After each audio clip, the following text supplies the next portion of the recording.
Hello বন্ধুরা, তো তোমরা সবাই কেমন আছো? আশা করি সবাই ভালো আছো। তো অনেকদিন পর তোমাদের সামনে আরেকটা নতুন ব্লগ নিয়ে চলে আসলাম। তো অনেক দিনের স্বপ্ন ছিল আমাদের রানাপুকুর দোকানে বিরিয়ানি খাওয়ার জন্য, ভেজ বিরিয়ানি। তো আর দেরি না করে আমরা চলে আসলাম মায়াপুরে। মায়াপুরে এসেই তো আমরা রুম বুকিং করে চলে আসলাম রানাপুকুর দোকানে। তো রানাপুকুর দোকানে প্রচণ্ড ভিড় ছিল, আমরা তো লাইনে অনেকটা দাঁড়িয়েছিলাম। আর এইদিকে দেখতে পাচ্ছ রানাপ্রভু খুব ব্যস্ত। রানাপ্রভুর সাথে যে একটু কথা বলবো তার সুযোগ হচ্ছে না, প্রচণ্ড ব্যস্ত রানাপ্রভু। আর দেখতে পাচ্ছ রানাপ্রভুর বিরিয়ানি দেখে জাস্ট ভালোই লাগছে। এখন খেতে কতটা ভালো হবে ঠিক বলতে পারছি না। তো আমরা তো দাঁড়িয়ে থেকে আমার বন্ধুগুলো সব বোর হয়ে গেছিলো। দেখতে পাচ্ছ কিভাবে দাঁড়িয়ে আছে আর ভাবছে যে কখন বিরিয়ানিটা নেবো আর কখন আমরা খাবো। আই এম সো সরি বন্ধুরা, মানে খাবো বেরিয়ে গেছে, আমরা খাই না, আমরা আসলে সেবা করি। তো আমরা এখান থেকে বিরিয়ানিগুলো নেওয়া হয়ে গেছে।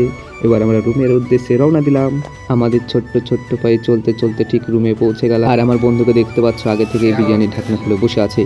আমাদের রানাপুকুর বিরিয়ানি ভাজা আমরা এখন খাচ্ছি। কেমন হয়েছে বলে দাও। হ্যাঁ, ভালো না। আমরা সত্যি কথা বলছি বন্ধুরা, এত বাজে হয়েছিল খেতে। টাকা দিয়ে কি খেলাম তাই বলছি, আমরা এখন পস্তাচ্ছি। বিরিয়ানিগুলো তো আমরা খেতে পারলাম না, সবগুলো ডাস্টবিনে ফেলে দিতে হলো। তো বন্ধুরা, আমাদের ভিডিওটা কেমন লাগলো তোমাদের অবশ্যই কমেন্টে জানাবে। তোমরা যারা ইউটিউব থেকে দেখছো তারা অবশ্যই সাবস্ক্রাইব করে দেবে, আর তোমরা যদি ইনস্টাগ্রাম থেকে দেখে থাকো তারা অবশ্যই ফলো করে দেবে। তো দেখা হচ্ছে নেক্সট ভিডিওয়।